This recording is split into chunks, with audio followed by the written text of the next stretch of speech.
Welcome to ذرا ہٹ کے thought. اس series کی یہ ہماری سیکنڈ ویڈیو ہے. فرسٹ ویڈیو میں ہم نے اسٹڈی سے ریلیٹڈ ڈٹرمنیشن اور ریگولر کیسے ہونا اس پہ بات کی تھی, تو میں اس پہ کام کر رہا ہوں. آج میں نے کیا تھوڑا سا 100% تو نہیں لیکن 60-70% سکسیزفل رہا. انشاءاللہ اگر آپ کی دعا ساتھ ہو تو آگے کل پرسوں تک 100% ہو جائے گا. اچھا باقی دعا سے یاد آیا کہ دعا کی ایک امپورٹنس یہ ہے کہ دعا سے بندہ ایک تو اللہ سے مانگ رہا ہوتا ہے, دوسرا خود کو بتا رہا ہوتا ہے, اس سے بھی ڈٹرمنیشن بڑھتی ہے. تو ہمیں اپنے لیے بھی دعا کرنی چاہیے. روز جب دعا کرتے تو ہم روز جیسے اپنے آپ کو بتا رہے ہوتے ساتھ میں کہ میں نے یہ کام کرنا ہے, اور یقین ہو کہ اللہ مدد کرے گا ساتھ میں. تو اس ویڈیو کی بات کریں. اس ویڈیو کا پس منظر کہ کل میں اپنے ایک جونیئر سے بات کر رہا تھا. ایک جونیئر لڑکی ہے, اس سے بات کر رہا تھا. تو درمیان میں نے اسے کسی بات پہ بولا کہ چیزوں کو انٹیگریٹ کر کے پڑھو. تو اس نے کہا کیسے انٹیگریٹ کریں. پھر میں نے سوچا یار اس کو تو پیتھو فارما کا پتہ نہیں ہے, تو یہ کیسے انٹیگریٹ کریں گے. خیر میں نے اس سے کہا کہ یار آپ ایسا کرو, یہ ڈپینڈ کرتا ہے ٹیچر پہ, پڑھانے والے کا کام ہے. باقی اسی پہ میں سوچ رہا تھا کہ یار فرسٹ ایئر میں بچوں کو کیسے پڑھنا چاہیے, مطلب ان کا مائنڈ کیسا ہونا چاہیے پڑھائی کی طرف. ہمارا اوور آل ہم MBBS کے اسٹوڈنٹس کا, specially first year, second year اور تھرڈ ایئر کے ہم لوگوں کا. تو جو مجھے تھاٹس آئے میں نے سوچا یہیں جو ہے سیکنڈ ویڈیو اسی کی بنا لیتے ہیں. میں اس ویڈیو میں وہی تھاٹس آپ سے شیئر کروں گا, اور یہ بہت امپورٹنٹ ہے specially for first year, second year medical students اور تھرڈ ایئر کے میرے جو کلاس فیلوز ہو.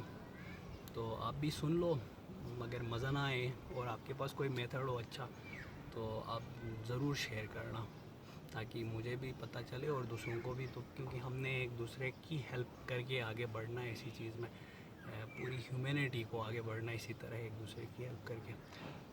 تو دیکھیں ہمیں یہ پتہ ہونا چاہیے کہ ہم کس چیز کے لیے پڑھ رہے ہیں.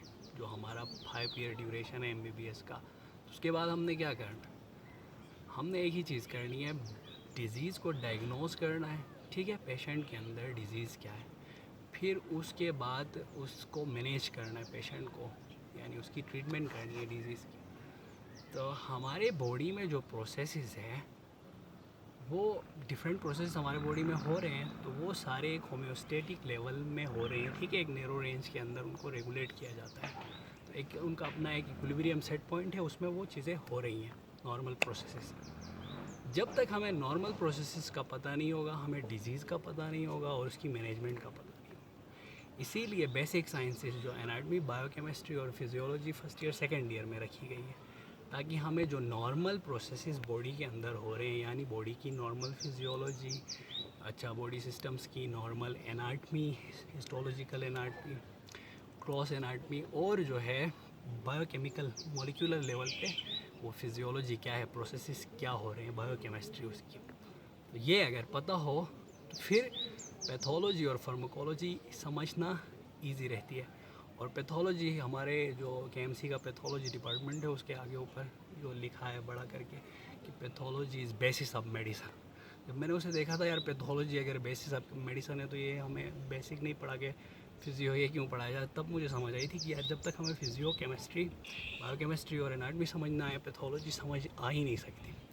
تو نارمل جو پروسیسز ہو رہے ہیں, ایک اور چیز, ایک ویڈیو میں کیمسٹری کی ویڈیو, اس میں فارماکولوجی کی ویڈیو میں میں نے بتایا تھا کہ ہمارے باڈی کے اندر جو نارمل پروسیس ہو رہے ہیں وہ ہو رہے ہیں. باہر سے کوئی ڈرگ یا بگ, یعنی ڈرگ یا کوئی پیتھوجن جو باہر سے جاتا ہے, انفیکشیس ڈیزیز اگر لے لیں آپ, تو وہ بیکٹیریا, وائرس یا واٹس ایور جو بھی انفیکشیس آرگینزم ہے وہ اندر جا کے کوئی نیا پروسیس انیشیٹ نہیں کرتا, یا ڈرگ جا کے کوئی نیا پروسیس انیشیٹ یا نہیں کرتا, بلکہ جو پروسیسز ہو رہے ہیں اسی کو یا انہینس کرتا ہے, بڑھاتا ہے, یا ڈیکریز کر لیتا ہے. تو اسی سے پیتھولوجی آ جاتی ہے. انفیکشیس ڈیزیز کی بات کر رہا ہوں.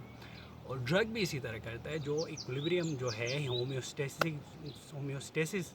ہومیوسٹیٹک لیول جو ہے پروسیس کا, اس کے اندر ہم نے لانا ہوتا ہے پروسیس کو. یا بڑھا کے یا گھٹا کے، اگر بڑھ گیا گھٹا دیں گے، کم ہوا تو بڑھا دیں گے. تو یہی کچھ ہے، باقی کوئی ڈرگ اندر جا کے کوئی نیا پروسیس انیشیٹ نہیں کرتا سیل کے اندر یا ہیومن باڈی کے اندر. اسی لیے اناٹمی بایو کیمسٹری فزیولوجی سمجھنا ضروری ہے.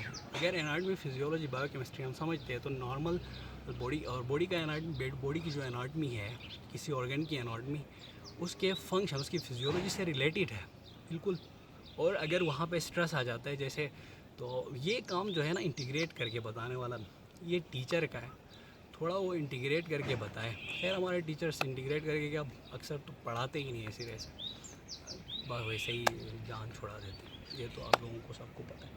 تو یہ ٹیچر کا کام ہے کہ تھوڑا انٹیگریٹ کر کے پڑھائے، اور یہ اس سے ہم میں انٹرسٹ ڈیولپ ہوگی. ہم جو اسٹوڈنٹس ہیں یار، ہم نے جو ہے آگے جا کے مینیج کرنا پیشنٹ کو. تو اس طریقے سے اگر ہم پڑھیں تو پہلے تو ہمیں فزیولوجی جو ہے اس کی میکینزمس کا پتہ ہوگا، اس کے مولیکولر لیول پہ بایو کیمسٹری کیا ہے وہ پتہ ہوگی. پھر جو پروسیس کرنے کے لیے اسٹرکچر ہے اس کی ہسٹولوجیکل اسٹرکچر، یعنی سیل کی cell anatomy, cellular anatomy histology ہوگی، یا گروس اناٹمی اس کا گروس اسٹرکچر اس کے فنکشن سے ریلیٹڈ ہے. تو پیتھولوجی میں وہیں اناٹمی میں کچھ چینجز آ جائیں گی، گروس اناٹمی میں بھی چینج آ سکتا ہے، جیسے سائز انکریز ڈکریز ہوگا. ہسٹولوجی میں چینج آ سکتا ہے، جیسے ایپیتھیلیم کی لیئر ہے وہ چینج ہوگی. تو یہی چینجز یا بایو کیمیکل لیول پہ، مولیکولر لیول پہ کچھ چینجز آ جائیں گی ڈیزیز میں. پھر ڈیزیز کا انڈر لائن میکینزم جو ہے، یعنی پیتھوجینیسس جو ہے وہ ہمیں سمجھنا ایزی رہے گا. یعنی ڈیزیز کے انڈر لائن جو فزیولوجیکل چینج ہے، بایو کیمیکل چینجز اور ہسٹولوجیکل یا اناٹمیکل جو چینجز آئے وہ ہمیں سمجھ آ جائیں گے. اس کے بعد پیتھولوجی ایزی رہ گئی، فارماکولوجی ایزی رہ گئی. پھر یہ پیتھولوجی برج کرے گی، فارماکولوجی ہمیں برج کرے گی میڈیسن کے ساتھ. تو یہ ہمارے لیے اس طریقے سے کر کے ایزی رہے گا. تو یہ میرے تھاٹس تھے، تو جو میں نے آپ سے اس ویڈیو میں شیئر کرنے کا سوچا اور کوشش کی. شیئر پتہ نہیں کر سکا کیونکہ میں اسکرپٹ تو لکھ کے یاد کر کے نہیں، بس ویسے تھاٹ جو آئے ہیں میں سوچتا ہوں کہ یہ بتاؤں گا اور وہیں بتا رہا تھا. تو بتانے کی کوشش کی، ہوپ کہ آپ لوگوں کو سمجھ آیا ہوگا.